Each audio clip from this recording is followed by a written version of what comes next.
नमस्ते विद्यार्थी मित्रांनो, विषय हिंदी, सुलभ भारती, 8वीं कक्षा, पहली इकाई, हे मातृभूमि। इस कविता का आज हम अध्ययन करने वाले हैं। हे मातृभूमि इस कविता के कवि है राम प्रसाद बिस्मिल। सरफरोशी की तमन्ना अब हमारे दिल में है, देखना है जोर कितना बाजुए कातिल में है। राम प्रसाद बिस्मिल, इनका जन्म 1897 में शाहजहाँपुर उत्तर प्रदेश में हुआ है। उनकी मृत्यु 1927 में गोरखपुर उत्तर प्रदेश में हुई है। उनका परिचय है। राम प्रसाद बिस्मिल भारत के महान स्वतंत्र सेनानी ही नहीं बल्कि उच्च कोटि के कवि, अनुवादक, बहुभाषाविद एवं साहित्यकार भी थे। अपने देश की आज़ादी के लिए अपने प्राणों की आहुति दे दी। सरफरोशी की तमन्ना आपकी प्रसिद्ध रचना है। बिस्मिल उपनाम के अतिरिक्त आप राम और अज्ञात के नाम से भी लेख और कविताएं लिखती थी। उनके प्रमुख कृतियाँ हैं मन की लहर, आत्मकथा आदि। इस प्रस्तुत कविता में क्रांतिकारी एवं सेनानी कवि राम प्रसाद बिस्मिल जी ने मातृभूमि के प्रति अपने प्रेम एवं भक्तिभाव को व्यक्त किया है। यह अपने मातृभूमि की सेवा करने और देश हित में नौचार हो जाने की लालसा व्यक्त की है। तो आज हम हे मातृभूमि इस कविता का अध्ययन करने वाले हैं। तो ये कविता का हम गायन करेंगे।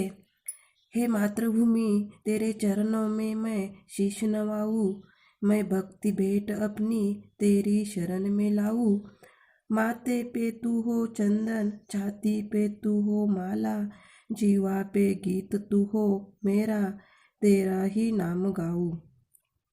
जिससे सुपुत उपजे श्री राम कृष्ण जैसे, उस धूल को मैं तेरी निज शीश पे चढ़ाऊं।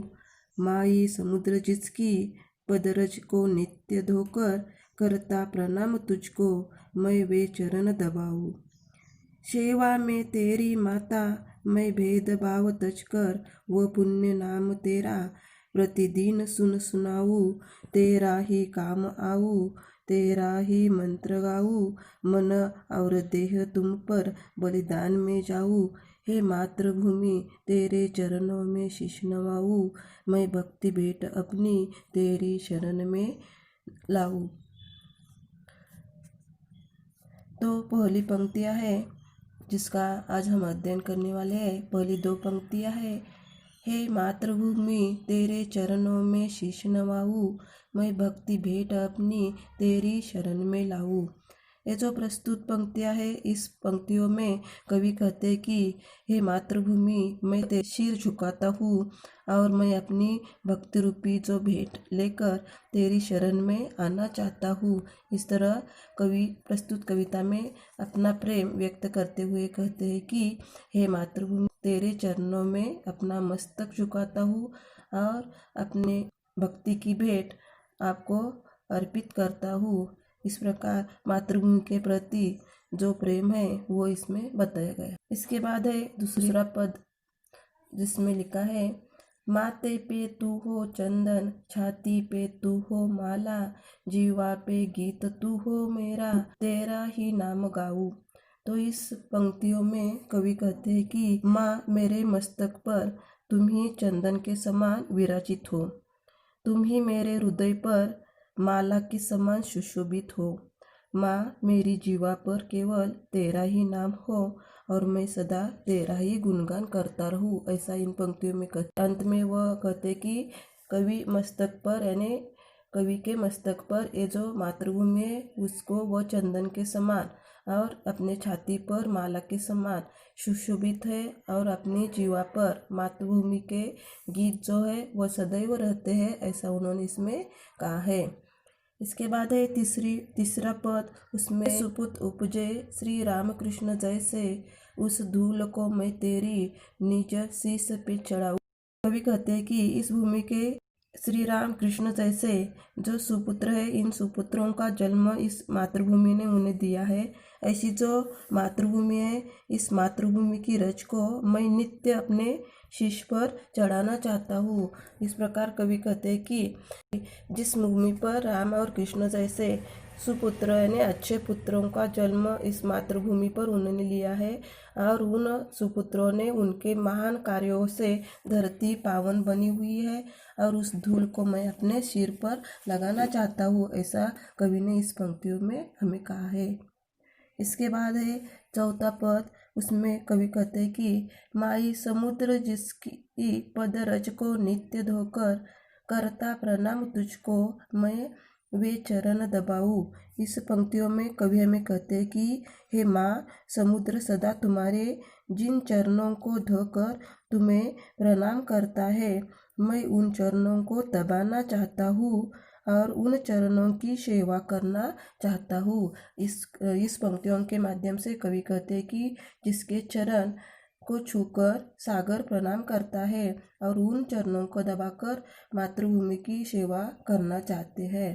इसके बाद है पांचवा पद, सेवा में तेरी माता मैं भेद भाव तज कर वो पुण्य नाम तेरा प्रतिदिन सुन सुनाऊं। इस पंक्तियों का अर्थ, माता मैं हर तरह का भेदभाव तज कर यानी त्याग कर तेरी सेवा करना चाहता हूँ और मैं चाहता हूँ कि प्रतिदिन तेरा पुण्य नाम ही सुनूं और दूसरों को भी सुनाऊं। यानी इस पंक्तियों का अर्थ है कि कवि को सारे भेदभाव मिटाकर इस मातृभूमि की वो सेवा करना चाहते हैं और इसीलिए कवि की जीवा पर मातृभूमि की पवित्र नाम हमेशा रहे और कानों में मातृभूमि का नाम ही सुनाई दे, ऐसी इच्छा कवि करते हैं। इसके बाद अंतिम पंक्तियाँ है जिसमें लिखा है, तेरे ही काम आऊँ तेरा ही मंत्र गाऊँ, मन और देह तुम पर बलिदान में जाऊँ।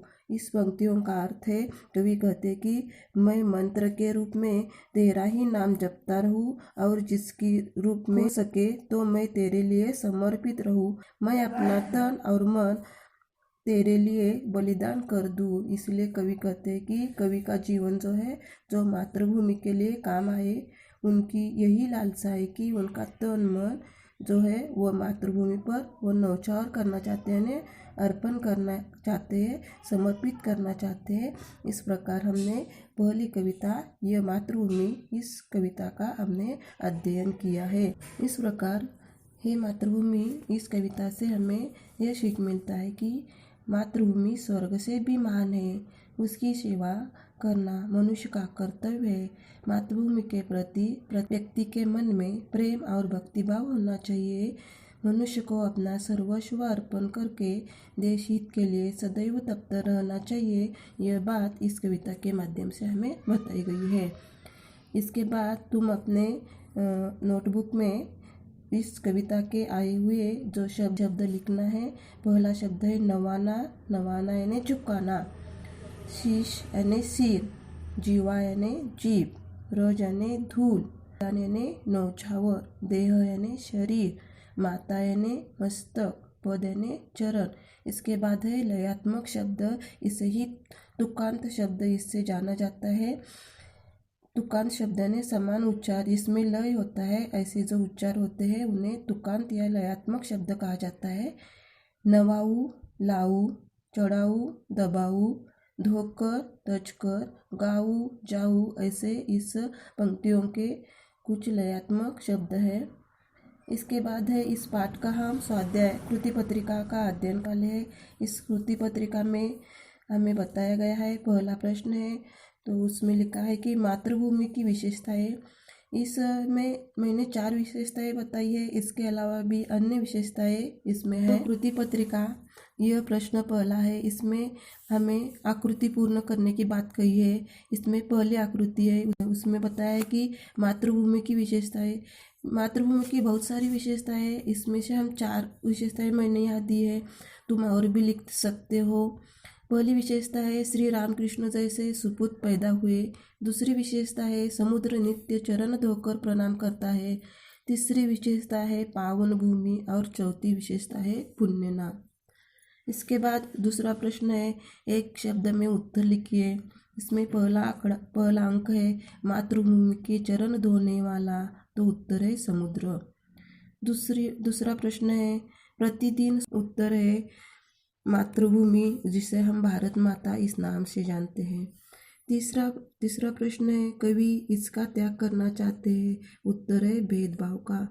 चौथा प्रश्न है, इस नाम से कवि मातृभूमि को पुकारते हैं। उत्तर है माई। इस पाठ में आए हुए जो विराम चिन्ह है, इस विराम चिन्हों का नाम तुम्हें लिखना है। नाम मैं बताऊंगी और इन चिन्हों के जो वाक्य है तुम्हें खुद लिखना है। पहला जो चिन्ह है उसका नाम है पूर्ण विराम चिन्ह, जिसे चरण दंड भी इस नाम से जाना जाता है। जिसके बाद दूसरा चिन्ह है उसको अर्धविराम चिन्ह कहा जाता है। तीसरा चिन्ह है जिसे प्रश्न चिन्ह कहा जाता है, जो प्रश्न के अंत में दिया जाता है। योजक चिन्ह, इसके बाद है विस्मयादिबोधक चिन्ह, और इसके बाद है इकहरा अवतरण चिन्ह और दोहरा अवतरण चिन्ह। इस प्रकार हमने हे मातृभूमि इस पाठ का अध्ययन किया है। इसका जो स्वाध्याय है वो तुम्हें लिखना है। इतना कहकर मैं यह कविता समाप्त करती हूँ। धन्यवाद।